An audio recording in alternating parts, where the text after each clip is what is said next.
ನಮಸ್ಕಾರ, ನನ್ನ ಹೆಸರು ಪ್ರಶಾಂತ್ ಅಂತ. ಇವತ್ತು ವಿಜಯ್ ಭಾರದ್ವಾಜ್ ಅಂತ ಒಬ್ಬ ಹೊಸ ಪ್ರತಿಭೆ, ಒಬ್ಬ ಒಳ್ಳೆ ನಟ, ಡಿರೆಕ್ಟರ್ನ ತಮ್ಮೆಲ್ಲರಿಗೂ ಇಂಟ್ರೊಡ್ಯೂಸ್ ಮಾಡೋಣ ಅಂತ ಆಸೆ ಪಡ್ತಿದ್ದೀನಿ.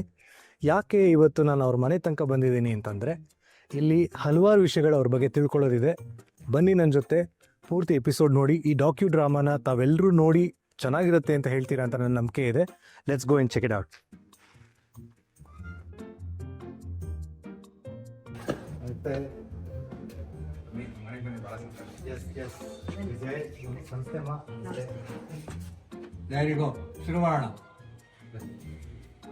ವಿಂಗ್ಸ್ ಆಫ್ ವಿಜಿ ಅಂತ ವಿಜಯ್ ಭಾರದ್ವಾಜ್ ಅಂತ ಹೊಸ ಪ್ರತಿಭೆಯ ಬಗ್ಗೆ ಒಂದು ಸಣ್ಣ ಡಾಕ್ಯು ಡ್ರಾಮಾ ಮಾಡೋಣ ಅಂತ ಮನಸ್ಸಲ್ಲಿ ಇಟ್ಕೊಂಡು ಬಂದಿದ್ದೀವಿ. ಭಾಳನೇ ಒಂದು ರೀತಿಲಿ ತಪಸ್ ಮಾಡಿದ್ದಾನೆ ಅಂತಲೇ ಹೇಳ್ಬೋದು. ತುಂಬ ವರ್ಷ ತಾಳ್ಮೆಯಿಂದ ಕಾದಿದ್ದಾನೆ ಈ ಒಂದು ಸ್ಟೇಜಿಗೆ ಬರೋದಕ್ಕೆ. ಆ ಒಂದು ಡೆವಲಪ್ಮೆಂಟ್ ನೋಡಿ ನನಗಿವತ್ತು ಭಾಳ ಸಂತೋಷ ಆಗಿದೆ. ಚಿಕ್ಕದ್ರಿದ್ದಾಗ ಸ್ವಲ್ಪ ಭಯಪಟ್ಟಿದ್ದು ನಿಜ, ಯಾಕೆಂದರೆ ಕಲೆ ಎಲ್ಲರೂ ಕರೆಯುತ್ತೆ, ಕೈ ಬೀಸುತ್ತೆ. ಆದರೆ ಅಪ್ಕೊಳ್ಳೋದು ಮಾತ್ರ ಒಬ್ಬೊಬ್ಬರು ಅನ್ನೋ ಥರಕ್ಕೆ ಕೇಳಿಪಟ್ಟಿದ್ದೀವಿ. ಸೊ ಅದು ಎಲ್ಲಿ ಹೇಗಾಗತ್ತೋ, ಇವನು ಓದಿರೋದು ಆಟೋಮೊಬೈಲು, ಈ ಕಲಾಕ್ಷೇತ್ರ ಇವನ್ನ ಯಾವ ರೀತಿ ಸ್ವೀಕರಿಸುತ್ತೋ ಹೇಗೋ ಏನೋ ಅನ್ನೋ ಒಂದು ಭಯ ಅಂತೂ ಖಂಡಿತ ಇದ್ದೇ ಇತ್ತು. ಆದರೆ ಅವನು ಹೇಳ್ತಾ ಇದ್ದ, ಭಯ ಪಡಬೇಡ, ನಾನೇನೋ ಒಂದು ಮಾಡ್ತೀನಿ, ನಿನಗೇನು ಗೊತ್ತಿಲ್ಲ, ಪ್ರತಿಯೊಂದನ್ನು ನನ್ನ ಹತ್ರ ಶೇರ್ ಮಾಡ್ಕೊಳ್ತಾ ಇದ್ದ ಅವನು. ಹೀಗಿರುತ್ತೆ ಹಾಗೆ ಅಂತ. ಅದ್ರ ಕೆಲವಷ್ಟು ನಮ್ಗೆ ಅರ್ಥ ಆಗ್ತಿತ್ತು, ಕೆಲವಷ್ಟು ಅರ್ಥ ಆಗ್ತಾ ಇರಲಿಲ್ಲ. ಸಹಜವಾಗಿ ಅವನು ಹೇಳೋದು ಒಂದು ಸ್ವಲ್ಪ ಓಕೆ ನಂಗೆ ಆಗೋದು, ಇನ್ನೊಂದು ಸ್ವಲ್ಪ ಅಯ್ಯೋ ನಡೆಯುತ್ತಾ ಇದು ನಿಜವಾಗ್ಲೂ, ಇವನೇನೋ ಹೇಳ್ತಾ ಇದ್ದಾನಲ್ಲ ಅನ್ನೋ ಥರನೂ ಒಂದು ರೀತಿಲಿ ಭಯದಲ್ಲಂತೂ ಇದ್ವು. ಸೊ ಇವಾಗ ಅವನು ಒಂದು ಸ್ಟೇಜ್ ಮುಟ್ಟಿದ್ದಾನೆ, ಭಾಳ ಸಂತೋಷ ಆಗ್ತಾ ಇದೆ ನನಗೆ. ಸಾಮಾನ್ಯವಾಗಿ ಮಕ್ಕಳು ಆಡ್ತಾರೆ, ಕುಣಿತಾರೆ ಹಾಗೆ ಅಂತ ನಾನು ಅಂದ್ಕೊಂಡಿದ್ದೆ. ಅದೇ ಈ ರೀತಿ ಒಂದು ಮನಸ್ಸೊಳಗಡೆ ಹುದುಗಿದೆ ಅದು ಕಲೆ ಅನ್ನೋದು ನನಗೆ ಅಷ್ಟು ಅವಾಗ ಅರ್ಥ ಆಗಿರಲಿಲ್ಲ. ಸೊ ಯಾಕೆ ಹೇಗೆ ಈ ಮಾತು ಹೇಳ್ತೀನಿ ಅಂದರೆ, ಒಂದು ಟೈಮಲ್ಲಿ ಅವ್ನು ಚಿಕ್ಕವನಾಗಿರ್ಬೇಕಾದ್ರೆ ಪ್ರತಿಯೊಂದಕ್ಕೂ ಭಯ ಪಡ್ತಾ ಇದ್ದ. ಇವನ್ನು 3 ಚಕ್ರದ ಸೈಕಲ್ ಹೊಡಿಯೋಕ್ಕೆ ಸಹಿತ ಭಯ ಪಡ್ತಾ ಇದ್ದ ಅವನು. ಪಕ್ಕದಲ್ಲಿ ಯಾವುದೋ ಒಂದು ಹಿಂದೆಗಡೆ ಬೀದಿನಲ್ಲಿ ಒಂದು ದೇವಿ ಜಾತ್ರೆನೋ ಏನೋ ನಡೀತಾ ಇತ್ತು. ಅದಕ್ಕೆ ಸಂಬಂಧಪಟ್ಟಂಗೆ ಏನೋ ಕೊಂಡಗಳು ಎಲ್ಲ ಹಾಕೋದು ಅಂತ ಸಾರ್ಕೊಂಡು ಹೋಗ್ತಾ ಇದ್ರು. ಸರ್, ನೀವು ನಂಬ್ತಿರೋ ಇಲ್ವೋ, ಅಷ್ಟು ದುಃಖದಲ್ಲಿ ನಾನು ಆ ಕ್ಷಣ ಮಾತಾಡಿದ್ದೀನಿ. ನನ್ನ ತೊಡೆ ಮೇಲೆ ಕೂತಿದ್ದವನು ಕ್ಲೀನಾಗಿ ನಡ್ಕೊಂಡು ಹೋಗ್ಬಿಟ್ಟ. ಆವಾಗ ನನ್ಗನ್ನಿಸ್ತು, ಎಲ್ಲರೂ ಆಶ್ಚರ್ಯ ಪಡ್ತಾ ಇದೀವಿ, ಎಲ್ಲ ಚಪ್ಪಾಳೆ ತಟ್ಟಿದ್ರು, ನಿಮ್ಮ ಮಗ ನಡೆಯಲ್ಲ ಅಂತಿದ್ರಿ, ನೋಡಿ ಎಷ್ಟು ಚೆನ್ನಾಗಿ ನಡೆದಿದ್ದಾನೆ. ಅದೇ ಥರದಲ್ಲಿ ಕೆಲವೊಂದು ಮನಸ್ಸೊಳಗಡೆನೆ ಹುದುಕೊಂಡಿದೆ ಅವನಿಗೆ. ಟ್ಯಾಲೆಂಟ್ ಅನ್ನೋದು ಆಗಿರ್ಬೋದು, ಬೇರೆ ಒಂದು ವಿಷಯಗಳಾಗಿರ್ಬೋದು, ಯಾವುದನ್ನು ಅವನು ಎಕ್ಸಿಕ್ಯೂಟ್ ಮಾಡ್ಕೋತಾ ಇರಲಿಲ್ಲ. ಹಾಗಾಗಿ ನಮಗೆ ಇವನ್ನ ಅರ್ಥ ಮಾಡ್ಕೊಳ್ಳೋದು ಕಷ್ಟ ಆಗ್ತಾ ಇತ್ತು. ಸೊ ಆಮೇಲೆ ಆಟೋಮೊಬೈಲ್ ತಗೊಂಡಾಗ, ಸೊ ಇದರಲ್ಲಿ ಕಾಲೇಜಿಗೆ ಸಂಬಂಧಪಟ್ಟಂಗೆ ಒಂದು ಪ್ರಾಜೆಕ್ಟ್ ವರ್ಕ್ ಮಾಡಿದಾಗ ಆಗಿರ್ಬೋದು, ಹೈಸ್ಕೂಲಿಗೆ ಸಂಬಂಧಪಟ್ಟಂಗೆ ಅದರಲ್ಲಿ ಕೆಲವೊಂದು ಎಕ್ಸಿಬಿಷನ್ಸ್ ಎಲ್ಲ ಮಾಡೋರು, ಸೈನ್ಸ್ ಎಕ್ಸಿಬಿಷನ್ಸ್ ಎಲ್ಲ ಮಾಡೋರು. ಅದರಲ್ಲಿ ಇನ್ವಾಲ್ವ್ ಆಗಿ ಇವನು ಒಂದು ಹೈಡ್ರೋ ಎಲೆಕ್ಟ್ರಿಕ್ ಪವರ್ ಅಂತ ಅಂದ್ಬಿಟ್ಟು ಒಂದು ಎಕ್ಸಿಬಿಷನಲ್ಲಿ ಇಟ್ಟಿದ್ರು. ಸೊ ಅದನ್ನು ಇವನು ಮಾಡಿದ್ದ. ನಾವು ನಿಜವಾಗ್ಲೂ ಇವ್ನು ಏನು ಮಾಡ್ತಾನೆ ಹಾಗೆ ಅಂತ ಅಂದ್ಕೊಂಡು, ಸೊ ಅದರಲ್ಲಿ ಅವರೆಲ್ಲ ಕೇಳ್ತಾ ಇದ್ರು, ಏನು ಮಾಡಿದ್ಯಾ ಹೈಡ್ರೋ ಎಲೆಕ್ಟ್ರಿಕ್ ಪವರು ಅಂದರೆ, ಅದರಲ್ಲಿ ಹೆಂಗೆ ಪವರ್ ಇದಾಗತ್ತೆ ಹಾಗೆ ಅಂತ ಕೇಳಿದಾಗ ಅವರು ಇವನು ಅದನ್ನು ಮಾಡಿ ತೋರಿಸ್ದ. 2 ವೈರನ್ನ ಇಟ್ಬಿಟ್ಟು ಮೇಡಮ್ಗಳಿಗೆ ಶಾಕ್ ಹೊಡಿಸ್ದ. ಒಂದು ಆಟದ ಥರನೂ ತೊಗೊಂಡ, ಅದನ್ನು ವಿದ್ಯೆನ ಅದನ್ನು ಎಜುಕೇಷನ್ ಅನ್ನೋ ಥರದಲ್ಲೂ ತೊಗೊಂಡ. ಆವಾಗ ಭಾಳನೇ ತುಂಬ ಖುಷಿ ಆಗ್ತಾ ಇತ್ತು ನಮಗೆ. ಇನ್ನು ಇಷ್ಟೊಂದೆಲ್ಲ ಚೆನ್ನಾಗಿ ಮಾಡ್ತಾನಲ್ಲ, ಆದರೂ ಏನೊಂದು ಹೇಳ್ಕೊಳ್ಳೋದಿಲ್ವಲ್ಲ ಇವನು. ಸೊ ಓಕೆ, ಅವನ ದಾರಿಯಲ್ಲಿ ಅವ್ನು ಹೋಗಲಿ. ಈ ಆಟೋಮೊಬೈಲ್ ಅನ್ನೋದು ಅವ್ನಿಗೆ ಅದು ಇಷ್ಟ ಆಗತ್ತೆ ಅಂದರೆ ಅದನ್ನೇ ಮಾಡಲಿ. ಏಕೆಂದರೆ ಒಂದು ಟೈಮಲ್ಲಿ ಅವನು 3 ಚಕ್ರದ ಸೈಕಲ್ ಹೊಡಿಯೋಕ್ಕೆ ಇಷ್ಟಪಡ್ತಾ ಇರಲಿಲ್ಲ. ಭಯ ಆಗತ್ತೆ, ಬಿದ್ದೋಗ್ತೀನಿ ನಾನು ಅಂತಿದ್ದೋನು. ಇವತ್ತು ಅಂಬಾಸೆಡರ್ ಏನು, ಜೀಪ್ ಏನು, ಬೆಟ್ಟದ ಮೇಲೆಲ್ಲ ಹತ್ತಿಸ್ತಾನೆ ಕಾರನ್ನು. ನನಗೆ ಸರಿಸಾಟಿ ಯಾರು ಅನ್ನೋ ರೀತಿಲಿ ನಡ್ಕೊಂಡು ಹೋಗ್ತಾನೆ ಕೆಲವೊಂದು ವಿಷಯದಲ್ಲಿ. ಅದು ಭಾಳ ಹೆಮ್ಮೆ ಅನ್ನಿಸ್ತಾ ಇದೆ. ನಾನು ಅವನು ಭಯಪಟ್ಟೆ, ಯಾಕೆ ನಿಂತ್ಕೊಂಡು ನಡೆಯೋಕ್ಕೆ ಅವ್ನು ಭಯ ಪಡ್ತಿದ್ದ. ಅವತ್ತು ಹೀಗೀಗೆ ನಡಿಯಪ್ಪ ಅಂತ ಪಕ್ಕದಲ್ಲಿ ಟೇಬಲ್ಲು ಚೇರು ಎಲ್ಲ ಇಟ್ಬಿಟ್ಟು ಹೀಗೆ ಮೂವ್ ಮಾಡು ಅಂತ ಹೇಳ್ಕೊಡ್ತಾ ಇದ್ದೆ. ಆ ರೀತಿ ನಡಿಗೆನ ನಾನು ಕಲಿಸ್ದೆ. ಆದರೆ ಅವನು ಒಂದು ವಿದ್ಯೆಗೆ ಸಂಬಂಧಪಟ್ಟಿದ್ದಾಗಿರ್ಬೋದು, ಫಿಲಮಿಗೆ ಸಂಬಂಧಪಟ್ಟಿದ್ದಾಗಿರ್ಬೋದು, ವಿಜಯದ ಹಾದಿಯಲ್ಲಿ ನಡೀತಾ ಇದ್ದಾನೆ ಅಂತ ಅನ್ಕೋತೀನಿ ನಾನು. So is T V contestant ಆಗಿರಲಿ, ಶಾರ್ಟ್ ಮೂವಿನಲ್ಲಿ ಅವನು ನಾಮಿನೇಟ್ ಆಗಿ ಸೆಲೆಕ್ಟ್ ಆದ ಅವನು ಅವಾಗ. ಸೊ ಅದರಲ್ಲಿ ದೊರೆ ಭಗವಾನ್ ಕಡೆಯಿಂದ ಅವನಿಗೆ ಒಂದು ಪ್ರಶಸ್ತಿನೂ ಸಿಕ್ತು. ಸೊ ಅದಾದ ನಂತರ ಒಂದು ಅವಲೋಕನ ಅಂತ ಒಂದು ಮಾಡ್ದ. ಸೊ ಅದನ್ನು ಕೂಡ ಬೇರೆ ಎಷ್ಟೋ ಕಡೆ ಒಂದು ಅದನ್ನು ಏನು ಸ್ಕ್ರೀನಿಂಗ್ ಮಾಡಬೇಕು ಅಂದಾಗ ಕೆಲವು ಕಡೆ ಮಾಡ್ದ. ಮಧ್ಯದಲ್ಲಿ ಕೋವಿಡಿಂದಾಗಿ ಅದೆಲ್ಲ ಸ್ವಲ್ಪ ಹಾಗೆ ಹೆಲ್ಡಪ್ ಆಗೋಯ್ತು. ಸೊ ಅದ್ರ ರೀತಿಲಿ ಅವನಿಗೆ ಚೆನ್ನಾಗಿ ಅನುಭವಗಳಾಗಿದೆ. ಆ ಒಂದು ಕತೆಗಳನ್ನ ತಗೊಂಡು ಅದರಲ್ಲೂ ಒಂದು ತೆರೆಯೋ ಬಾಗಿಲನ್ನು ಅಂತ ಒಂದು ಈ ಡೈವರ್ಸ್ ಇಶ್ಯೂ ಈಗಿನ ಕಾಲದಲ್ಲಿ ಆಗ್ತಾ ಇರೋದ್ರ ಬಗ್ಗೆ ಒಂದು ಚೆನ್ನಾಗಿ ತಕೊಂಡು ಹೋಗಿದ್ದಾನೆ. ಅದನ್ನು ನಾವು ರವೀಂದ್ರ ಕಲಾಕ್ಷೇತ್ರದಲ್ಲಿ ಅವನಿಗೆ ಅವಾರ್ಡ್ ಕೊಡೋವಾಗ ಎಲ್ಲ ಹೋಗಿದ್ವು. ಸೊ ನೋಡಿದ್ವು, ಎಲ್ಲರೂ ಅವನ ಬಗ್ಗೆ ಒಂದು ಒಳ್ಳೆಯ ಮಾತಾಡಿದರು. ಸೊ ಆವಾಗ ನನಗೆ ಒಂದು ಮೂಲೆಯಲ್ಲಿ ಒಂದು ಕಾನ್ಫಿಡೆನ್ಸ್ ಬಂತು, ಓ ಇವನೆಲ್ಲೋ ಗೆಲ್ತಾ ಇದ್ದಾನೆ. ಸೊ ಇಷ್ಟು ದಿನ ನಾವು ಭಯ ಪಟ್ಟಿದ್ದರಲ್ಲಿ ಅರ್ಥ ಇಲ್ಲ, ಓಕೆ ಅವನೊಂದು ಕಡೆಗೆ ನಿಲ್ತಾನೆ, ಅವನ ಬದುಕನ್ನು ಅವನು ಕಂಡ್ಕೋತಾನೆ. ಸೊ ಅವನ ಆಸೆ ಏನಿದೆ ಅನ್ನೋದು ಅವನೇ ನಡೆಸ್ಕೊಳ್ಳಿ ಅಂತ. ಇವನ್ ನನ್ನ ದೊಡ್ಡ ಮಗನೂ ಹೇಳ್ದ, ಅವನಿಗೂ ಇದ್ರ ಕಲೆನಲ್ಲಿ ಆಸೆ ಇತ್ತು. ಸೊ ಆದರೆ ಅವನ ಸಂಭವ ಅವನಿಗೆ ಆಗಲಿಲ್ಲ, ಮುಂದುವರಿಯೋಕ್ಕಾಗಲಿಲ್ಲ. ಅವನು ಮೆಕ್ಯಾನಿಕಲ್ ಇಂಜಿನಿಯರು. ಇವತ್ತು ಅವನಿಗೊಂದು ಸಂಸಾರ, ಒಂದು ಗಂಡು ಒಂದು ಹೆಣ್ಮಗುವಿನ ತಂದೆ ಅವನು.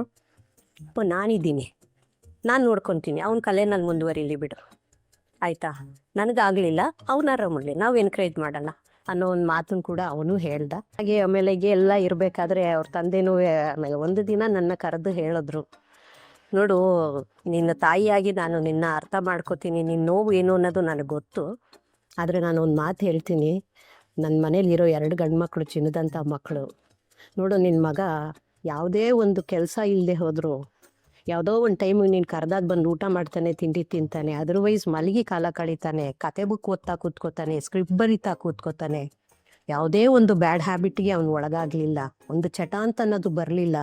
ನೋಡು ಅವ್ನ ಮನೆಯಲ್ಲಿದ್ದರೆ ರೂಮಲ್ಲಿ ಮಲಗ್ತಾನೆಯೇ ಹೊರತು ಎಲ್ಲೋ ಹೋಗಿ ಆಚೆ ಹೋಗಿ ಸುತ್ತುತ್ತೀನಿ ಮಾಡ್ತೀನಿ, ಆ ಸರ್ಕಲ್ಲು ಈ ಸರ್ಕಲ್ಲು ಅಂತ ನೋಡಲಿಲ್ಲ. ನನ್ನ ಫ್ರೆಂಡ್ ಸರ್ಕಲಲ್ಲೇ ಕೆಲವರು ಅವ್ರ ತಂದೆ ತಾಯಿದ್ರು ಮಕ್ಕಳ ಬಗ್ಗೆ ಒಳ್ಳೆಯದನ್ನು ಹೇಳ್ಕೊತಾರೆ, ಕೆಟ್ಟದನ್ನು ಹೇಳ್ಕೊಳ್ತಾ ಇರ್ತಾರೆ, ಬೇಜಾರು ಮಾಡ್ಕೊಳ್ತಾ ಇರ್ತಾರೆ. ಆದರೆ ನೀನು ಆ ಥರ ಬೇಜಾರು ಮಾಡ್ಕೋಬೇಡ. ನಾನು ಆ ವಯಸ್ಸು ದಾಟಿ ಬಂದಿರೋನೆ. ಆದರೆ ಆ ವಿಷಯದಲ್ಲಿ ನಿನ್ನ ಮಗ ನಿಜವಾಗ್ಲೂ ಚಿನ್ನದಂಥ ಮಗ ಅವನು. ನೀನು ಬೇಜಾರು ಮಾಡ್ಕೋಬೇಡ, ಅವನು ಬದುಕ್ತಾನೆ, ಅವನು ಬಿಟ್ಬಿಡು ಅವನ್ನ, ನೀನು ದುಃಖ ಪಡಬೇಡ. ಇನ್ನು ಮುಂದೆ ಅವ್ನಿಗೆ ಹೇಗಾರ ಆಗಲಿ, ಅವ್ನು ಈ ಫೀಲ್ಡ್ಗೆ ಅವತ್ತು ಕಲೆ ಅನ್ನೋದು ಸ್ವಲ್ಪ ದಿನದ ಮಾತ್ರ ಇರುತ್ತೆ. ಆಮೇಲೆ ಏನಿದ್ರು ನಾವು ಕಲ್ತು ವಿದ್ಯೆನೇ ನಮಗೆ ಅನ್ನ ಕೊಡೋದು, ಅವನು ಅದರಲ್ಲೇ ಮುಂದುವರಿತಾನೆ ಅಂತ ಹೇಳಿ ಅವತ್ತು ನನಗೆ ಸಮಾಧಾನ ಮಾಡಿದ್ರು. ಆವತ್ತು ಎಷ್ಟೋ ಒಂದು ರೀತಿಲಿ ಮನಸ್ಸಿಗೆ ಭಾರ ಕಳೀತು ಅಂತ ಅವತ್ತು ನನಗೆ ಅನ್ನಿಸ್ತು. ಖಂಡಿತ ಆ ಸಿನಿಮಾದನ್ನ ಅವನು ಮಾಡಿರೋದು ಟ್ರೈಲರ್ ಮೂಲಕ ನಾನು ಸ್ವಲ್ಪ ಮಟ್ಟಿಗೆ ನೋಡಿದ್ದೀನಿ.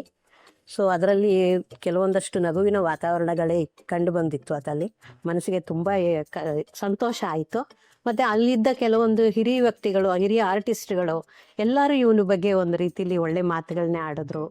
ತುಂಬ ಒಳ್ಳೆ ಹುಡುಗ. ಕೆಲವೊಂದು ಮೂಮೆಂಟಲ್ಲಂತೂ ಪಾಪ ಶಂಕರ್ ನಾಗ್ಸರ್ಗೆ ಹೋಲಿಸಿ ಮಾತಾಡಿದಾಗ ನನಗೆ ನಿಜವಾಗ್ಲೂ ತುಂಬ ಸಂತೋಷ ಆಯಿತು. ಎಲ್ಲ ವ್ಯಕ್ತಿಗಳು ಅಂದರು, ನಿಮ್ಗೇನಮ್ಮ ಬೇಕು, ಇದಕ್ಕಿಂತ ಬೇಕಾ, ಇಷ್ಟು ಚೆನ್ನಾಗಿ ನಿಮ್ಮ ಮಗನ ಪ್ರೈಸ್ ಮಾಡ್ತಾ ಇದ್ದಾರೆ ಹಾಗೆ ಅಂತ ಹೇಳಿ ಬಂತು. ಸೊ ಬಹಳ ದಿನದ ಕನಸನ್ನು ಅವನು ನನಸು ಮಾಡ್ಕೊಂಡಿದ್ದಾನೆ. ದಯವಿಟ್ಟು ಎಲ್ಲರೂ ಈ ಟೀಮನ್ನು, ಹೊಸ ಪ್ರತಿಭೆಗಳನ್ನು ಥಿಯೇಟ್ರಿಗೆ ಹೋಗಿ ನೋಡಿ ಅವನಿಗೆ ಪ್ರೋತ್ಸಾಹ ಕೊಡಲಿ ಅಂತ ಕೇಳ್ಕೊತೀನಿ ನಾನು.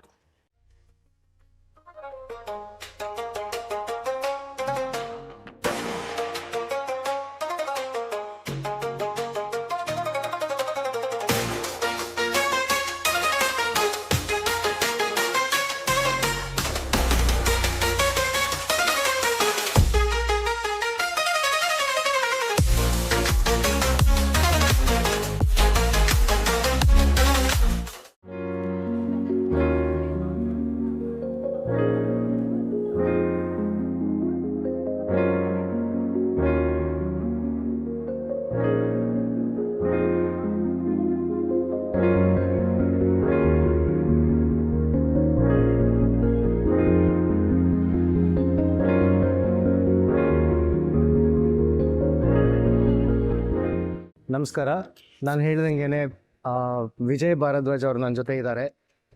ಆರುಷ್ ಪಿಕ್ಚರ್ಸ್ ಮತ್ತು ತಪಸ್ಯ ಮೀಡಿಯಾ ಸೇರಿ ಒಂದು ಡಾಕ್ಯು ಡ್ರಾಮಾ ಮಾಡೋಣ, ವಿಜಯ್ ಅವ್ರ ಬಗ್ಗೆ ಎಲ್ಲರಿಗೂ ತಿಳಿಸ್ಕೊಡೋಣ ಅಂತ ಏನಕ್ಕೆ ಮಾಡ್ತಿದ್ದೀವಿ ಅಂದರೆ, ವಿಜಯ್ ಅನ್ನೋರ್ದು ಯಾವ ಥರ ಒಂದು ಅದ್ಭುತವಾದ ಒಂದು ಸ್ಟೋರಿ ಇದೆ ಅಂದರೆ, ನಾನು ಹೇಳಬೇಕು ಅಂದರೆ ಅವರ ಚೈಲ್ಡ್ಹುಡ್ ಆಗಲಿ, ಅವರ ಟೀನೇಜ್ ಆಗಿರಲಿ, ಪ್ರೊಫೆಷ್ನಲ್ ಜರ್ನಿ ಇರಲಿ, ಹಾರ್ಡ್ ವರ್ಕ್ ಅನ್ನೋದು ಎದ್ದು ಕಾಣುವಂಥ ಒಂದು ಕತೆ ಇದೆ. ಅದನ್ನು ಎಲ್ಲರಿಗೂ ತಿಳಿಸೋಣ ಅನ್ನೋ ಉದ್ದೇಶದಿಂದ ಇದನ್ನು ಮಾಡ್ತಾ ಇದ್ದೀವಿ. ಅಪಾರ್ಟ್ ಫ್ರಮ್ ದ್ಯಾಟ್, ಸಿನಿಮಾಲ್ಲಿ ಅದ್ಭುತವಾಗಿ ಡಾಕ್ಟರ್ APJ ಅಬ್ದುಲ್ ಕಲಾಂ ಅವ್ರ ಬಗ್ಗೆ ಒಂದು ಬ್ಯೂಟಿಫುಲ್ ಆಗಿರೋ ಎಲಿಮೆಂಟ್ ತಂದು ಯಂಗ್ಸ್ಟರ್ಸ್ಗೆ ಅರ್ಥ ಆಗೋ ರೀತಿಯಲ್ಲಿ ಅದ್ಭುತವಾಗಿ ಅದನ್ನು ಮುಂದೆ ತಂದಿಟ್ಟಿದ್ದಾರೆ. ಆ ವಿಷಯದಾಗಿ Vijay, I think we are trying to call this docudrama as wings of Viji. Thank you sir. So ನಿಮಗೆ ಹೇಗೆ ವಿಂಗ್ಸ್ ಬಂತು ಅನ್ನೋದನ್ನ ತಿಳಿಸೋಣ. ಹಾಗೆ ಬೇರೆ ನಿಮ್ಮ ತರ ಕನ್ಸ್ ಕಟ್ಕೊಳ್ತಾ ಇರೋವಂಥ ಯಂಗ್ಸ್ಟರ್ಸ್ಗೆ ಹೇಗೆ they can also have their own wings of fire ಅನ್ನೋದನ್ನ ತಿಳಿಸ್ಕೊಡೋಣ ಅಂತ ಇದು ಉದ್ದೇಶ ನಮ್ಮದು. So to begin with straight away I'll jump in. ನನಗನ್ಸುತ್ತೆ you should talk more about ನಿಮ್ಮ ಚೈಲ್ಡ್ಹುಡ್. ಓಕೆ. ನಮಗೆ ಒಂದು ಚೂರು ನಿಮ್ಮ ಚಿಕ್ಕ ವಯಸ್ಸಲ್ಲಿ ಆಗಿತ್ತು, ನಿಮ್ಮ ತಾಯಿ ಹತ್ರ ಮಾತಾಡಿದೆ, but still I would like to hear it from your own self. ಹೇಳಿ ಸ್ವಲ್ಪ ನಿಮ್ಮ ಚೈಲ್ಡ್ಹುಡ್ ಬಗ್ಗೆ ಸ್ವಲ್ಪ ತಿಳಿಸ್ಕೊಡಿ ನಮಗೆ. ನಂದು ಚೈಲ್ಡ್ಹುಡ್ ಅಂದರೆ ನಾನು ಹುಟ್ಟಿದ್ದು ಮೈಸೂರಲ್ಲೇ. 3ನೇ ಕ್ಲಾಸ್ವರೆಗೂ ನಾನು ಓದಿದ್ದು ಬೆಂಗಳೂರಲ್ಲಿ. ಮತ್ತು 4ನೇ ಕ್ಲಾಸಿಂದ ಟಿಲ್ ಮೈ ಡಿಪ್ಲೊಮಾ ಆಟೋಮೊಬೈಲ್ ಇಂಜಿನಿಯರಿಂಗ್ ಆಗೋವರೆಗೂ ಬನ್ಮಯಸ್ ಪಾಲಿಟೆಕ್ನಿಕಲ್ ಮಾಡಿದೆ, ಡಿಪ್ಲೊಮಾ ಇನ್ ಆಟೋಮೊಬೈಲ್ ಇಂಜಿನಿಯರಿಂಗ್. ಅಲ್ಲಿವರೆಗೂ ನಾನು ಪೂರ್ತಿ ಮೈಸೂರೇ. ಸೊ ಕಲ್ತಿದ್ದು ಕನ್ಸು ಕಂಡಿದ್ದು, ಕನಸನ್ನ ಕಂಡಿರ್ತೀವಿ, ಅದಕ್ಕೆ ಬೇಸ್ಮೆಂಟ್ ಮಾಡ್ಕೊಳ್ಳೋದಕ್ಕೆಲ್ಲ ನಾನು ಏನೇನೆಲ್ಲ ಹೋಮ್ವರ್ಕ್ ಮಾಡ್ಕೊಳ್ಳೋಕೆ ಶುರು ಮಾಡಿದ್ದು ಎಲ್ಲನೂ ಮೈಸೂರೇ. ಸೊ ಅಲ್ಲಿಂದ ನಾನು ನೆಕ್ಸ್ಟು ಒಂಥರ ಏನಾಯಿತು, ಕನಸಿಗೆ ಒಂದು ಶೇಪ್ ತಗೊಳ್ಳೋದಕ್ಕೆ ಅಥವಾ ಅದು ಎವಾಲ್ವ್ ಆಗಬೇಕು ಅಂತಂದರೆ ಅದಕ್ಕೆ ಪ್ಲ್ಯಾಟ್ಫಾರ್ಮ್ ಅಂತ ಇದ್ದಿದ್ದು ಬೆಂಗಳೂರು. ಬಹುಶಃ ಅಲ್ಲಿರಲಿಲ್ಲ ಅಂದಿದ್ರೆ ನಾನು ಮೈಸೂರು ಬಿಡ್ತಿರ್ಲಿಲ್ವೇ, ಬಿಕಾಸ್ ನಂಗೆ ಮೈಸೂರು ಅಷ್ಟು ತುಂಬ ಚೆನ್ನಾಗಿದ್ದೀನಿ ಮೈಸೂರಲ್ಲಿ. ಸೊ ಹಾಗಾಗಿ ಬೆಂಗಳೂರಿಗೆ ನಾನೆಲ್ಲ ಅಕಾಡೆಮಿಕ್ಸ್ನ ಮುಗಿಸಿ ನಾನು ಬಂದೆ. ನನ್ನ ಬಾಲ್ಯದವಸ್ಥೆಯಿಂದನೂ ಆ್ಯಂಡ್ ಅದು ಮುಂಚಿಂದನೂ ನನಗೆ ಗೊತ್ತಿಲ್ಲದೇ I am attracted to wheels. And ಅದು ಮುಂಚಿಂದನೂ ನಮ್ಮ ಅಪ್ಪನ ಹತ್ರ ಹಳೆ TVS ಇತ್ತು, 1988ರದು. ಆ ಚಿಕ್ಕ ಹುಡುಗನಲ್ಲಿ ನನಗೆ ಅನಿಸ್ತಿದ್ದು ಒಂದೇ, ನಮ್ಮಪ್ಪ ಆಕ್ಸಿಲರೇಟರ್ ಇಲ್ಲಿ ಕೊಡ್ತಾರೆ, ಚಕ್ರ ಅಲ್ಲಿ ತಿರುಗಿದೆ, ಅಲ್ಲೆಲ್ಲೋ ಹೊಗೆ ಬರೋದು, ಇದು ಹೆಂಗೆ, ಇದು ಪ್ರಶ್ನೆ ಹುಟ್ಟುತ್ತಾ ಇದ್ದಿದ್ದು. ಸೊ ಹಾಗಾಗಿ ಅದಾದ್ರೆ ಆಟದ ಸಾಮಾನು ತೆಗೆಸ್ಕೊಂಡ್ರು ಅದರ ಚಕ್ರಗಳನ್ನೆಲ್ಲ ಕಿತ್ತಾಕ್ಬಿಟ್ಟು ಈ ಮರಗಳಲ್ಲಿ ಬುಗ್ರಿಕಾಯಿ ಅಂತ ಬರ್ತಾ ಇತ್ತು, ನಾನು ಅದನ್ನೆಲ್ಲ ಫಿಕ್ಸ್ ಮಾಡಿಬಿಟ್ಟು ಅದನ್ನ ಒಂಥರ ಮಾನ್ಸ್ಟರ್ ಟ್ರಕ್ ಥರ ಎಲ್ಲ ಮಾಡಿಕೊಂಡು, ನನಗೆ ಗೊತ್ತಿಲ್ಲ ಅದು ಮಾನ್ಸ್ಟರ್ ಟ್ರಕ್ಕು ಅಂತ, but for me it was fun. ಆ ವೀಲ್ಸ್ ಎಲ್ಲ ಹಾಕಿ ಅದೇನೋ ಒಂಥರ ಇರುತ್ತೆ ಅಂತ. ನಮ್ಮ ತಾಯಿ ಬೈಯೋರು ಯಾವಾಗಲೂ ₹100 ಕೊಟ್ಬಿಟ್ಟು ತೊಗೊಂಡ್ಬರೋದು, ಇವನದೇನೇನೋ ಚಕ್ರ ಕಿತ್ತಾಕ್ಬಿಟ್ಟು ಏನೇನೋ ಮಾಡ್ತೀನಿ ಅಂತ. ಸೊ ಅದೆಲ್ಲೋ ಒಂದು ಕಡೆ ಹೋಗ್ತಾ ಹೋಗ್ತಾ ಒಂಥರ ಈ ಇದಿದೆಯಲ್ಲ, ಯಾವುದೋ ನಮ್ಮ ಇಡಿಯಟ್ ಸಿನಿಮಾದಲ್ಲಿ ಒಂದು ಕ್ಯಾರೆಕ್ಟರ್ ಇದೆ, ರಣಛೋಡ್ ದಾಸ್ ಶ್ಯಾಮಲ್ ದಾಸ್ ಚಾಂಚಡ್ ಅಂತ. ಅವನಷ್ಟು ಕೂಲ್ ಆಗಿರ್ಲಿಲ್ಲ ನಿಜ, ಬಟ್ ಅವನ ಥರನೇ ಇತ್ತು ನನಗೆ. ಅಂದ್ರೆ ಎಲ್ಲಾನು ತೆಗೆದು ನೋಡ್ಬೇಕು, ಒಳಗಡೆ ಹೇಗಿದೆ ಏನು ಅಂತ ಎಲ್ಲ ನೋಡಿ ಕಲ್ತ್ಕೋಬೇಕು ಅಂತ. ಬಾಲ್ಯದ್ದು ಕೋರ್ ಫೌಂಡೇಶನ್ ಅಂದ್ರೆ ಕ್ಯೂರಿಯಾಸಿಟಿ. ಹೌದು, ಕುತೂಹಲ ಇರೋದ್ರಿಂದ ಹಲವಾರು ಎಕ್ಸ್ಪೆರಿಮೆಂಟ್ಸ್ ನೀವೇ ಮನೇಲಿ ಮಾಡಿ ಡೆಫಿನೆಟ್ಲಿ. ಆಟೋಮೊಬೈಲ್ ಅನ್ನೋದನ್ನ ಹತ್ರ ಮಾಡ್ಕೊಂಡು. ಹೌದು ಹೌದು. ಸೊ ಆಟೋಮೊಬೈಲ್ದು ಇಂಟ್ರೆಸ್ಟ್ ಇದ್ದಂಗೆನೆ ತಾಯಿ ಹೇಳ್ತಿದ್ರು ಥಿಯೇಟರ್ಗೆ ಹೋದ್ರೆ ಅದ್ರ ಹಾಡು ಬಂದ್ರೆ ಡ್ಯಾನ್ಸ್ ಮಾಡ್ಬಿಡೋದು ಸ್ಕ್ರೀನ್ ಎದುರುಗಡೆ ಅಂತ. ಸೊ ಈ ಒಂದು ಅಭಿರುಚಿ ನಿಮಗೆ ಎಲ್ಲಿಂದ ಟ್ರಿಗರ್ ಆಯ್ತು? ಯಾವ ಸಿನಿಮಾ ನೋಡಿ, ಯಾವುದನ್ನ ನೀವು ನೋಡಿ ನಿಮ್ಗೆ ನಾನು ಸಿನಿಮಾ ಫಿಲ್ಮ್ ಮೇಕರ್ ಆಗ್ಬೇಕು, ಆಕ್ಟರ್ ಆಗ್ಬೇಕು ಅಂತ ನಿಮ್ಗೆ ಅನ್ಸಿದ್ದು? ಸರ್ ಅದೇ ನಮ್ಮ ತಾಯಿ ಹೇಳ್ದಾಗೆ ನನಗೆ ಏನಾಯ್ತು, ನನಗೆ ಗೊತ್ತಿಲ್ಲದೇನೆ ಅನ್ವಯಿಂಗ್ಲಿ ಆಗಿರೋಂಥ ಫ್ಯಾಕ್ಟ್ಸ್. ನಾನು ಥಿಯೇಟರ್ ಅಲ್ಲಿ ಹಾಗೆಲ್ಲ ಕುಣಿದಿದ್ದೀನಿ, ಕುಪ್ಪಳಿಸಿದ್ದೀನಿ ಅನ್ನೋದು ನನಗೆ ನೆನಪಿಲ್ಲ. ನಾನು ಬೆಳೆದಂಗೆ ನಾನು ಬೇರೆ ಯಾವುದೋ ಒಂದು ಆಕ್ಟಿವಿಟೀಸ್ ಮಾಡಿ ಒಂದು ಪ್ರೈಸ್ ತಗೊಂಡ್ ಬರೋದು, ಸರ್ಟಿಫಿಕೇಟ್ಸ್ ತಗೊಂಡ್ ಬರೋದು ಮಾಡಿದಾಗ ನಮ್ಮ ತಾಯಿ ಅದನ್ನ ನೆನಪಿಸ್ಕೊಂಡು ಹೇಳ್ತಾ ಇದ್ದಿದ್ದು. ಅಥವಾ ಮನೇಲಿ ಏನಾದ್ರೂ ತಲಾಟೆ ಮಾಡಿದಾಗ, ಚೇಷ್ಟೆ ಮಾಡಿದಾಗ ಅಥವಾ ಬೈಸ್ಕೋಬೇಕಾದಾಗ ಚಿಕ್ಕದ್ರಿಂದನೂ ನೀನ್ ಹಿಂಗೆ ಅಂತಾನೆ ಹೇಳಿ ಬೈಸ್ಕೊತಾ ಇದ್ದಿದ್ದು. ಬಹುಶಃ ಒಂದ್ಸಲ ಒಂದು 6ನೇ ಕ್ಲಾಸ್ 7ನೇ ಕ್ಲಾಸು ಬರೋ ಅಷ್ಟೊತ್ತಿಗೆ ಬಹುಶಃ ನನಗೆ ಅದಲ್ಲ, ಸಹಜವಾಗಿ ಎಲ್ಲಾ ಹುಡುಗರಿಗೂ ಒಂದು ಪ್ರಶ್ನೆ ಹುಟ್ಟುತ್ತೆ, ಏನ್ ಮಾಡ್ಬೇಕು. ಮತ್ತೆ ಸ್ಕೂಲಲ್ಲೂ ಸಹಜವಾಗಿ ಟೀಚರ್ಸ್ ಕೇಳ್ತಾರೆ, ಯಾರೇ ಹೊಸ ಟೀಚರ್ಸ್ ಬಂದ್ರು ಎಲ್ಲಾ ಸ್ಟೂಡೆಂಟ್ಸ್ ಒಬ್ಬೊಬ್ಬರನ್ನ ನಿಲ್ಲಿಸ್ಬಿಟ್ಟು ಏನಾಗ್ಬೇಕು ಅಂತಿದ್ಯಾ ಅಂತ ಕೇಳ್ತಾರೆ. ಸಹಜವಾಗಿ ಎಲ್ಲರೂ ಹೇಳೋದು ಇಂಜಿನಿಯರ್, ಡಾಕ್ಟರ್, ಲಾಯರ್, ಆಮೇಲೆ ಇನ್ಯಾವ್ದಾದ್ರು ಒಂದು 2 ಪ್ರೊಫೆಷನ್. ಅಪರೂಪ ಇಲ್ಲೊಬ್ರು ಪೈಲಟ್ ಹೇಳ್ತಾರೆ. ನಾನು ಹೆಸರು ವಿ, ಹಾಗಾಗಿ ಆಲ್ಫಾಬೆಟಿಕಲಿ ಆರ್ಡರ್ ಅಲ್ಲಿ ಹಿಂದೆ ಇರ್ತಿದ್ದೆ. ಸೊ ಕುತ್ಕೊಂಡು ಯೋಚನೆ ಮಾಡೋದು, ಯಾರು ಏನ್ ಹೇಳಲಿಲ್ಲ ಅದನ್ನ ನಾನು ಹೇಳ್ಬೇಕು ಅಂತ. ಸೊ ಅಲ್ಲಿಂದ ಬರ್ತಾ ಹೇಳ್ಬೇಕಾದ್ರೆ ನನ್ಗೇನು ಸಿಗ್ತಾ ಇರ್ಲಿಲ್ಲ. ಅಟ್ಲೀಸ್ಟ್ ಆ ಪಾಪ್ಯುಲೇಷನ್ ಅಲ್ಲಿ ಯಾರು ಕಮ್ಮಿ ಜನ ಒಂದು ಪ್ರೊಫೆಷನ್ ತಗೊಂಡಿರ್ತಾರಲ್ಲ ಅದನ್ನ ಹೇಳಕ್ ಟ್ರೈ ಮಾಡ್ತಾ ಇದ್ದೆ. ನನಗೂ ಎಲ್ಲೋ ಒಂದ್ ಕಡೆ ಮುಜುಗರ, ನಾನು ಆಕ್ಟರ್ ಆಗ್ಬೇಕು ಅಂತ ಹೇಳ್ಬೇಕು ಅಂತಂದ್ರೆ, ನಾನೊಬ್ಬ ಆಟೋಮೋಟಿವ್ ಟೆಕ್ನಿಷಿಯನ್ ಆಗ್ಬೇಕು ಅಂತ ಹೇಳ್ತೀನಿ ಅಂತಂದ್ರೆ ಆ ಪದ ಬಳಕೆ ಮಾಡೋದಕ್ಕೂ ಗೊತ್ತಿಲ್ಲದಿರೋ ವಯಸ್ಸು ನಮ್ಗೆ. ಸೊ ಹಾಗಾಗಿ ಹೇಳಕ್ ಗೊತ್ತಾಗ್ತಿರ್ಲಿಲ್ಲ. ಎಲ್ಲೋ ಒಂದ್ ಹಂತಕ್ಕೆ ಹೋಗ್ತಾ ಇರ್ಬೇಕಾದ್ರೆ ಈ ಸ್ಕೂಲಲ್ಲಿ ಮಿಮಿಕ್ರಿ ಮಾಡೋದು, ಮೋನೋ ಆಕ್ಟಿಂಗ್ ಮಾಡೋದು, ಮತ್ತೆ ಯಾವ್ದೇ ತರದ್ ಒಂದು ಏನಪ್ಪಾ ಸ್ಕೂಲ್ ಡೇ ಆಗಿರ್ಬೋದು, ಇಂಡಿಪೆಂಡೆನ್ಸ್ ಡೇ ಆಗಿರ್ಬೋದು, ನಂದು ವಾಯ್ಸ್ ಮಾಡ್ಯುಲೇಷನ್ಸ್ ಚೆನ್ನಾಗಿದೆ ಅಂತ ಹೇಳಿ ನನಗೆ ಗೊತ್ತಿರ್ತಿರ್ಲಿಲ್ಲ. ಟೀಚರ್ಸ್ ಗಳು ನನ್ನ ಕರ್ಕೊಂಡ್ಬಂದು ನರೇಷನ್ಗೆ ಅಂತ, ಟೀಚರ್ಸ್ ಗಳೆಲ್ಲ ಕರ್ಕೊಂಡ್ಬಂದು ನರೇಷನ್ಗೆ ಅಂತ ನಿಲ್ಲಿಸ್ಬಿಡೋರು. ಅಲ್ಲಿವರೆಗೂ ನನಗೂ ಗೊತ್ತಿರ್ಲಿಲ್ಲ. ಎಲ್ಲೋ ಒಂದ್ ಕಡೆ ಹೋಗ್ತಾ ಏನಾಗ್ತಿತ್ತು, ಈ ಓದೋದು ಬರೆಯೋದು ಅಕಾಡೆಮಿಕಲಿ ಈ ಮಾರ್ಕ್ಸ್ ಎಲ್ಲ ಬಂದಾಗ ಏನ್ ಖುಷಿ ಆಗ್ತಿತ್ತೋ ಅದಕ್ಕಿಂತ ಒಂದು ಜಾಸ್ತಿ ಖುಷಿ ಇದು ಕೊಡಕ್ ಶುರು ಮಾಡ್ತಿತ್ತು. That is where I found out my self. ಇದು ಹೋಗ್ತಾ ಇದು ನನಗೆ ಖುಷಿ ಕೊಡ್ತಾ ಇದೆಯಲ್ಲ, ಇದು ಯಾಕೆ ನನಗೆ ಹೀಗೆ ಬರ್ತಾ ಇದೆ. ಎಷ್ಟು ಮುಖ್ಯ ನೋಡಿ ಒಂದು ಮಗುಗೆ ಕುತೂಹಲದಿಂದ ಸಂತೋಷ ಪಡ್ಕೊಳ್ಳೋದು. ಹೌದು. Curiosity should lead to happiness. ಅದಕ್ಕೆ APJ ಅಬ್ದುಲ್ ಕಲಾಂ ಸರ್ ಹೇಳ್ತಾರೆ, we're all born with a divine fire in us. Our efforts should be to give wings to the fire and fill the world with a glow of goodness. ಎಂತ ಮಾತು, ಬರೀ fire ಇದ್ರೆ ಸಾಲದು, ಅದಕ್ಕೆ wings ಕೊಟ್ಬಿಟ್ಟು next ನಿಮ್ದು implementation ಯಾವ ತರ ಇರಬೇಕು ಅಂದ್ರೆ ಹಲವಾರು ಜನಕ್ಕೆ ಒಳ್ಳೇದಾಗ್ಬೇಕು ಅನ್ನೋ. ನಿಜ ನಿಜ. ಸೊ ಹಾಗಾಗಿ ನಾನು ವೀಕ್ಷಕರಿಗೆ ಡೈರೆಕ್ಟ್ ಆಗಿ ಹೇಳ್ತೀನಿ, ನಾನ್ ನೋಡಿರೋ ಪ್ರಕಾರ ಮೈಸೂರಲ್ಲಿ ಒಂದು ಪುಟ್ಟ ಕಲಾಂ ಇದ್ದಂಗೆ ನಮ್ಮ Vijay. He's got curiosity. You have to listen to his capabilities when it comes to automobile engineering. He is brilliant with that. ಅದೇ ತರ ಇಂಜಿನಿಯರಿಂಗ್ ಮಾಡ್ತಾ ಮಾಡ್ತಾ ಸಿನಿಮಾಲೂ ಅದ್ಭುತವಾಗಿ he has done a good job, I would say. So continue ಮಾಡೋಣ Vijay. Let's just wait for few more questions to come in this episode. Okay? ನಾ ಹೇಳ್ದಂಗೆನೆ next ನಾನು ಕೇಳೋದು very simple thing. ಬಾಲ್ಯದ ಬಗ್ಗೆ ಮಾತಾಡಿದ್ವಿ. ಈಗ let's talk about your college days. College days ಅಲ್ಲಿ ಏನಾಗುತ್ತೆ, ಆ ಇನ್ನೋಸೆನ್ಸ್ ಸ್ವಲ್ಪ ಕಡಿಮೆ ಆಗಿ ಕ್ಯೂರಿಯಾಸಿಟಿ ಅನ್ನೋದು ಅತಿರೇಕಕ್ಕೆ ಹೋಗಿ ಅಲ್ಲಿ ಆಕ್ಚುಲಿ ನಿಮಗೆ ವಿಸ್ಡಮ್ ಬಂದ್ಬಿಟ್ಟಿರತ್ತೆ. ಇದು ತಪ್ಪು, ಇದು ಸರಿ, ಇದನ್ನ ಇಂಪ್ರೂವೈಸ್ ಮಾಡ್ಬೋದು, ಈ ತರದೆಲ್ಲ ತಲೆ ಓಡಕ್ ಶುರುವಾಗಿರುತ್ತೆ. ಅದ್ರ ಬಗ್ಗೆ ಒಂದ್ ಸ್ವಲ್ಪ ನಮ್ಮ ಆಡಿಯನ್ಸ್ ತಿಳಿಸ್ಕೊಡಿ. ನೀವು ಹೇಳಿದ್ದು 100% ಕರೆಕ್ಟ್. ಸೊ ಅದು ಏನಾಗುತ್ತೆ, ನಾನು ಆಟೋಮೊಬೈಲ್ ಓದಬೇಕು ಅನ್ನೋದು ತುಂಬ ಇಂಟ್ರೆಸ್ಟಿಂಗ್ ಆಗಿದ್ದ ವಿಷಯ ನನಗದು. ಅದೊಂದೇ ಆ ಟೈಮಲ್ಲಿ ಅವತ್ತಿಗಿದ್ದಿದ್ದ ಮೆಚುರಿಟಿಗೆ ಬೇರೇನೂ ಇಲ್ಲ ಅಂತ. ಎಲ್ಲೋ ಒಂದ್ ಕಡೆ ನನಗೆ ಮನಸ್ಸಲ್ಲಿ ಗಟ್ಟಿ ಕೂತಿದ್ದು ಏನಂದ್ರೆ, ನಾನು ಎಲ್ಲೂ ಕೆಲಸ ಮಾಡಲ್ಲ ಅಂತ. So I want to be independent. ಹಾಗಾಗಿ ನನಗೆ ಗೊತ್ತಿಲ್ಲದೆ ವಿಷಯ ಜಾಸ್ತಿ. ನನಗೆ ವಿಷಯಗಳಲ್ಲಿ ಆಳಕ್ಕೆ ಹೋಗೋದು ಇಳಿಯೋದು ಅಂತಂದ್ರೆ ನನಗೆ, ನಾನು ಬಹುಶಃ ಉಸಿರಾಡ್ತಿದ್ದೀನೋ ಇಲ್ವೋ ಅನ್ನೋದು ಸಹ ಜ್ಞಾನ ಇಲ್ದಿರೋಷ್ಟು ಕರ್ಕೊಂಡೋಗುತ್ತೆ ನನ್ನ. ಅದು ತುಂಬ ತೃಪ್ತಿ ಕೊಡೋ ವಿಷಯ ನನಗದು. ಸೊ ಫಾರ್ಚುನೇಟ್ಲಿ ಆಟೋಮೊಬೈಲ್ ಸಿಗುತ್ತೆ ನನಗೆ. ಅಟ್ ದ ಸೇಮ್ ಟೈಮ್ ನನಗೆ ನನ್ನ ಟೀಚಿಂಗ್ ಸ್ಟಾಫ್ ತುಂಬ ಚೆನ್ನಾಗಿರೋದು ಸಿಗುತ್ತೆ. ಅಲ್ಲಿ ಒಬ್ರು ನಾಗರಾಜ್ ಅಂತ ಒಬ್ರು ಇದ್ರು, ನಟರಾಜ್ ಅಂತ. ಇವತ್ತು ಅವರಿಲ್ಲ, ಅವರು ನಮ್ಮ ಲ್ಯಾಬ್ ಆಗಿದ್ರು. ಅವರು ಮೈಸೂರಿನ ಲೆಜೆಂಡರಿ ಕಂಪನಿ ಐಡಿಯಲ್ ಜಾವಾ ಫ್ಯಾಕ್ಟ್ರಿನಲ್ಲಿ ಕೆಲಸ ಮಾಡ್ತಿದ್ದಂಥವ್ರು. ಒಂದು ವಾಷರ್ ಇಂದ ಹಿಡಿದು ಒಂದು ಬೋಲ್ಟ್ ನಟ್ ಕೂಡ ಯಾಕೆ ಇದೇ ಸೈಜಲ್ಲಿ ಇರುತ್ತೆ ಅಂತ ನಮಗೆ ಹೇಳ್ಕೊಡ್ಬೋದಾಗಿರೋಷ್ಟು ಜ್ಞಾನ ಇದ್ದಂಥ ವ್ಯಕ್ತಿ. ಸೊ ಅವರಿಂದ ತುಂಬಾನೇ ತಿಳುವಳಿಕೆ ಬಂತು ನನಗೆ. ಸೊ ನಮಗೆ ಫೈನಲ್ ಇಯರ್ಗೆಲ್ಲ ಬಂದಾಗ ನಮಗೆ ಆಗತ್ತೆ ಪ್ರಾಜೆಕ್ಟ್ ಅಂತ ಕೊಡ್ತಾರೆ. ನಾವು ಇದುವರೆಗೂ ಇಷ್ಟು ವರ್ಷ ಏನೇನು ಕಲ್ತಿದ್ದೀರಾ ಅದ್ರ ಮೇಲೆ ನೀವೇ ಒಂದು ಪ್ರಾಜೆಕ್ಟ್ ಮಾಡಬೇಕು ಅನ್ನೋದು ಇದು ಎಲ್ರಿಗೂ ಗೊತ್ತಿರೋದೆ. ಸೊ ನನಗದು ಆಪರ್ಚುನಿಟಿ ಸಿಕ್ಕಾಗ ಏನಾದರೂ ಒಂದು ವಿಶೇಷ ಮಾಡಬೇಕು ಅನ್ನೋದು ನನ್ನ ತಲೆಗೆ ಬಂದಿತ್ತು. ಸಿಂಗಲ್ ಸಿಲಿಂಡರ್ ಕಾರ್ ಮಾಡಬೇಕು ಅನ್ನೋದು. ಅವಾಗಿನ್ನೂ ನ್ಯಾನೋ ಲಾಂಚ್ ಆಗಿರಲಿಲ್ಲ. ನ್ಯಾನೋ ಅನ್ನೋದು ಮಾರ್ಕೆಟಿಗೆ ಬರ್ತಾ ಇದೆ ಅನ್ನೋದು ಸುದ್ದಿನೂ ಇರಲಿಲ್ಲ. ಬಟ್ ಸಿಂಗಲ್ ಸಿಲಿಂಡರ್ ಕಾರ್ ಮಾಡಬೇಕು ಅಂತ ಹೋದಾಗ ಈ ಗೂಡ್ಸ್ ಗಾಡಿ ಬರುತ್ತೆ GC1000 ಅಂತ ಒಂದು, ಅದ್ರದ್ದು ಸಿಂಗಲ್ ಸಿಲಿಂಡರ್ ವಿತ್ ವೀಲ್ ಸಿಗುತ್ತೆ, ಮಾಡೋಣ ಅಂತ. ಬಟ್ ನಮ್ಮ ಹತ್ರ ಬಜೆಟ್ ಇರಲಿಲ್ಲ ಅಷ್ಟೆಲ್ಲ ಮಾಡೋದಕ್ಕೆ. ಏನು ಮಾಡಬೇಕು ಅಂತಂದ್ರೆ, ಮತ್ತು ಅದನ್ನ ಬ್ರೇಕ್ ಮಾಡ್ಕೊಳ್ಳೋದಕ್ಕೂ ಕಾರಣ ಏನಂತಂದ್ರೆ, ಧರ್ಮಸ್ಥಳ ಮ್ಯೂಸಿಯಂನಲ್ಲಿ ನನಗೆ ಗೊತ್ತಿರಲಿಲ್ಲ ಸಿಂಗಲ್ ಸಿಲಿಂಡರ್ ಕಾರು ಬಂದಿದೆ ಅನ್ನೋದು ನನಗೆ ಗೊತ್ತಿರಲಿಲ್ಲ. ಎಂಟರ್ ಆಗ್ತಿದಂಗೆ ಸಿಗೋದು single cylinder car somewhere around 1920s ಮಾಡ್ಬಿಟ್ಟಿದ್ದಾರೆ. ಮತ್ತೆ ಏನ್ ಮಾಡೋದು ಅಂತ ಹೇಳಿ ನಾನು ಅದನ್ನ ಬಿಟ್ಟೆ. ಅವಾಗ ಏನಾದ್ರು ಹೊಸದ್ ಮಾಡಬೇಕು ಅಂತ ಹೋದಾಗ ಇಲ್ಲ ಒಂದ್ ಕಡೆ ಒಂದು ಥಾಟ್ ಬಂತು, ಈ ಯಾವ್ದಾದ್ರು ಬೈಕ್ ಇಂಜಿನ್ ಕಾರ್ ಇಂಜಿನ್ ಹಾಕಿ ಆಕಾಶಕ್ಕೆ ಹಾರಿಸಿದ್ರೆ ಹೇಗೆ ಅಂತ. ಎಲ್ಲ ರೋಡ್ ಮೇಲೆ ಓಡಾಡೋದು ಮಾಮೂಲಿ ಇರುತ್ತೆ, ಈ ತರದ್ ಮಾಡ್ಬಿಟ್ಟು ಅದು ಥಾಟ್ ಯಾಕೆ ಬಂತು ಅಂತ ಹೇಳ್ತೀನಿ. ತುಂಬಾ ಫನ್ನಿ ಆಗಿದೆ.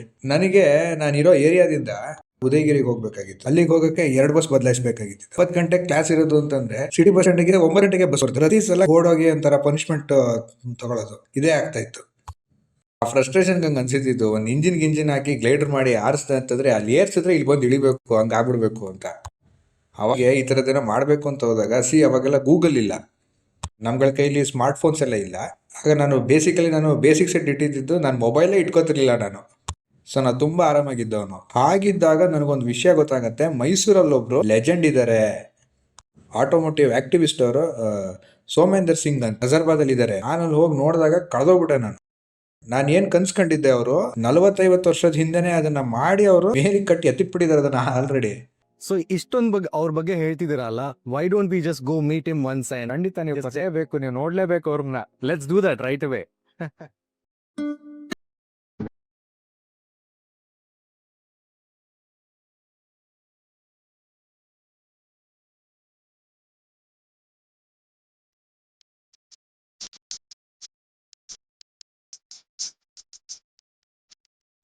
ನಮಸ್ಕಾರ.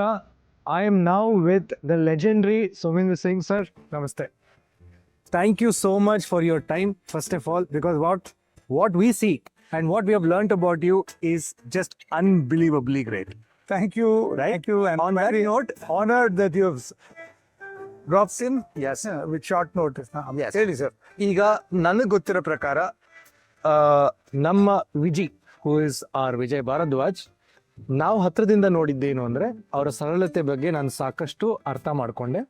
How he has grown from where he's come from. But automobile ಅಂತ ಬಂದ ಕೂಡಲೇ ತಮ್ಮ ಹೆಸರು it resonates to him very easily. ಹೌದು, there is a direct connect. On that note I want you to share few thoughts with our audience about Viji to every one. ಇದು ಒಂದು 15 ವರ್ಷದ ಹಿಂದೆ ಸುಮಾರು ಜನ NI ಕಾಲೇಜು ಇಲ್ಲಿ ಅಲ್ಲಿ ಪ್ರಾಜೆಕ್ಟ್ ಗೀಜೆಕ್ಟ್ ಅಂತ ಬರೋರು. ಈ ಸತಿ ಇವರು ಬನ್ವಯ ಪಾಲಿಟೆಕ್ನಿಕ್ನಿಂದ ಬಂದಿದ್ರು. ಒಂದು ಸುಮಾರು 5-6 ಜನ ಎಲ್ಲ ಬಂದ್ಬಿಟ್ಟು ಅಲ್ಲಿ ಗೇಟ್ ಹತ್ರ ನಿಂತು ಅದು ಸುಮಾರು ನಾಯಿಗಳಿತ್ತು, ಎಲ್ಲ ಓಡೋಗಿ ಅವರೆಲ್ಲ ಹೋಗಿ ಕೊನೆಗೆ ನಾಯಿಗೆಲ್ಲ ಕರ್ಕೊಂಡು ಬಂದ್ವಿ. ಆಮೇಲೆ ದಿಸ್ ಇಂಟ್ರಾಕ್ಷನ್ ಸ್ಟಾರ್ಟೆಡ್. ನಾವು ಹಿಂಗೆ ಮಾಡ್ತಾವೆ ಹಂಗೆ ಮಾಡ್ತಾಯಿದ್ವಿ. ಅದವರು ಎಲ್ಲ ಬಂದವರು ಇನ್ನೇನು ರಾಕೆಟ್ ಮಾಡೋದು ಬಿಟ್ಟು ಎಲ್ಲ ಮಾಡಿದ್ರು. ಇವ್ರು ಯಾವುದೋ ಒಂದು ಎಲೆಕ್ಟ್ರಿಕ್ ಬೈಕ್ ಮಾಡ್ತೀನಿ ಅಂತ, ಆಗ 15 ವರ್ಷದ ಹಿಂದೆನೇ ಇವ್ರ ಗುರಿ ಏನೋ ಎಲೆಕ್ಟ್ರಿಕ್ ಬೈಕ್ ಮಾಡ್ತೀನಿ ಅಂತ ಏನೋ ಮಾಡಿ ಏನೋ ತಂದರು.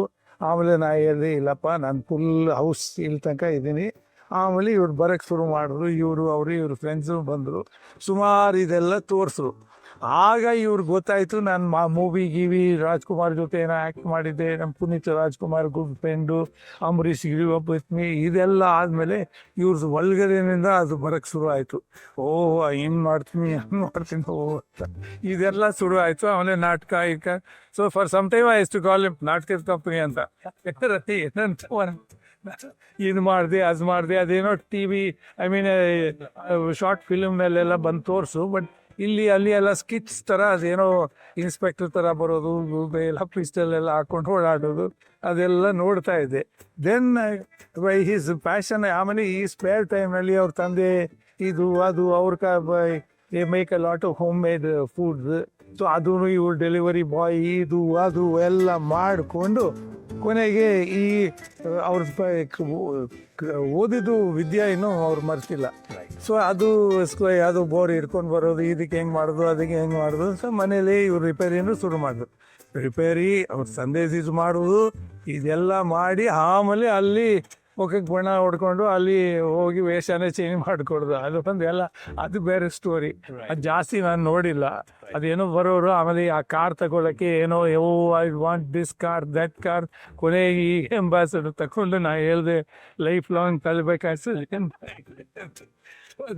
But God's grace it's doing really well. So ಅದು ಮಾಡಿ I can see the God. So ಅದು ಮಾಡಿ ಅದರಲ್ಲಿ ಅದೇನೋ ಫಿಲ್ಮ್ ಎಲ್ಲ ತೆಗ್ದು ಅದು ತೋರಿಸ್ರು. ಅದೇ ಚಿಕ್ಕಮಗಳೂರಲ್ಲಿ ಎಲ್ಲಿ ಅದು ಹಾಸನ ಹತ್ರನೇ ಎಲ್ಲೋ ಅಲ್ಲಿ ಎಲ್ಲ ಭಾರಿ ವೆರಿ ಇಂಪ್ರೆಸಿವ್. ಯಾವುದೋ ಒಂದು ದೇವಸ್ಥಾನ ಹುಡುಕಿ ಅದೆಲ್ಲ ಮಾಡಿ. ಸೊ ಅಲ್ಲಿಂದ ನಾವು ಇಷ್ಟು ಇವ್ರಿಗೆ ಆಮೇಲೆ ಇವಾಗ್ಲೂ ಕಾರು ಗೀರು ಅದು ಇದು ಅದು ಅಂತ ನಾನು ಇನ್ವೆನ್ಷನ್ ಬಗ್ಗೆ ಸುಮಾರು ಸರಿ ಕಟ್ಸ್ಕೊಂಡ್ರೆ ಅವ್ರ ಇಚ್ಛೆ ಇರೋದು ಬಟ್ ಅವರು is talent is in movies, directing it, getting people together, ಈ ಥರ ಮಾಡಿದ್ರು ಎಲ್ಲ she very well engineers it. So ಅಲ್ಲಿ ಇವನ್ ಟುಡೇ ಸೊ ಅದೆಲ್ಲರಿಗೆ ಸೇರಿಸಿ ಮಾಡೋರೆ. I wish him the very best with is new venture film what ever is made. So we hope for the very best. ಇದ್ರ ಮಧ್ಯ ಆ Covid ಬಂತು, ಆಯಿತು. ಆಮೇಲೆ ಪಾಪ ಅವ್ರ ತಂದೆ ತೀರೋದ್ಮೇಲೆ that was one very big jolt for the whole family.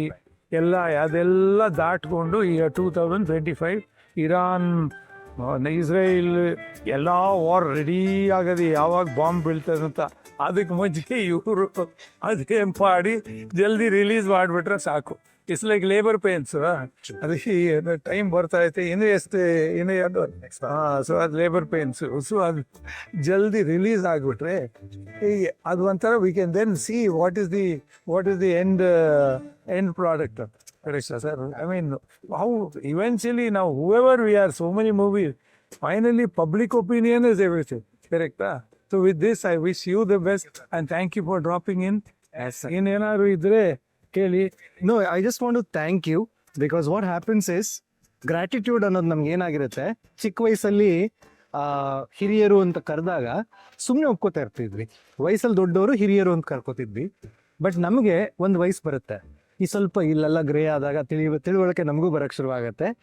ಯಾರು ನಿಜವಾಗ್ಲೂ ಲೆಜೆಂಡ್ರಿ, ಯಾರಿಗೆ ನಮ್ಮ ಸಮಯ ನಾವು ಹೋಗಿ ತಗೋಬೇಕು, ಅವ್ರ ಆಶೀರ್ವಾದ ಪಡಿಬೇಕು ಅನ್ನೋ ಒಂದು ಆಲೋಚನೆ ನಮ್ಗೆ ಕರೆಕ್ಟಾಗಿ ಬರುತ್ತೆ. ಹಾಗಾಗಿ ನಾ ಹೇಳಿದೆ ವಿಜಿಗೆ, ಯಾರು ಮಿಸ್ ಮಾಡಿದ್ರು ಪರವಾಗಿಲ್ಲ, ಸೋಮೇಂದ್ರ ಸಿಂಗ್ ಸರ್ನ ಭೇಟಿ ಮಾಡಿ ನಾವು ಹೋಗ್ಲೇಬೇಕು ಮೈಸೂರಲ್ಲಿ ಅಂತ ಹೇಳಿದ್ದೆ. Thank you for your thank you very much sir. ನಮ್ಮ ಪ್ರಾಬ್ಲಮ್ ಏನಂದ್ರೆ, ಈಗ ನಮ್ಮ ಸುಮಾರು ಫ್ರೆಂಡ್ಸು ಸೋಮೇಂದರ್ ಸಿಂಗ್ನಿಂದ ಸಮುಂದರ್ ಸಿಂಗ್ ಅಂತ ಮಾಡ್ಬಿಟ್ಟವ್ರೆ. ಏನಂದ್ರೆ ಓಷನ್. ಯಾಕಂದ್ರೆ ಕೈ ಹಿಡ್ಕೊಂಡು ನಾವು ಮಾತಾಡ್ಕೊಂಡು ಹೋದ್ರೆ ಸೀದಾ ಅದು ಎಲ್ಲಿ ಕಳೆದು ಹೋಗ್ತಾರೆ ಅಂತ ಗೊತ್ತಿಲ್ಲ. 5 ನಿಮಿಷನಲ್ಲಿ will be in difference. So that's actually a compliment to you. You show the entire ocean of knowledge there. Beyond. ಇವರೆಲ್ಲ ಇದಿದ್ದು ಟೆಕ್ಸ್ಟ್ ಬುಕ್ ನಲ್ಲಿ. ಇವ್ರಿ ಎಲೆಕ್ಟ್ರಿಕ್ ಇದು ಅವ್ರ ಇನ್ಸ್ಟಿಟ್ಯೂಷನಲ್ಲೂ ಎಲ್ಲ ಬೈದಿರ್ಬೇಕು, ನೋಡಪ್ಪ ನೀನು ಓದು ಪಾಸ್ ಆದರೆ ಸಾಕು, ನೀ ಎಲ್ಲ ಎಲೆಕ್ಟ್ರಿಕ್ ಬೈಕ್ ಮಾಡೋದೇನು ಅವಶ್ಯಕತೆ ಇಲ್ಲ ಅಂತ. ಸೊ ಇದು same thing in the movies also. ಇವ್ರಿಗೆ ಈ ನ್ಯೂ ಟೈಪ್ ಮಾಡಬೇಕು, ಏನಾದ್ರು ಎಲ್ಲ ಮಾಡ್ದಂಗೆಲ್ಲ ಏನು ಮಾಡುವಾಗ ಸುಮಾರು ಸಲ ತಿಂತಾ ಇರ್ತಾರೆ, ನಮಗೆ ಹಿಂಗೆ ಮಾಡಿದ್ವಿ ಹಂಗೆ ಅದಕ್ಕೆ ಹಿಂಗೆ ಅಂದ್ಕೊಂಡು. So I wish both of you everyone for giving me this opportunity and coming there.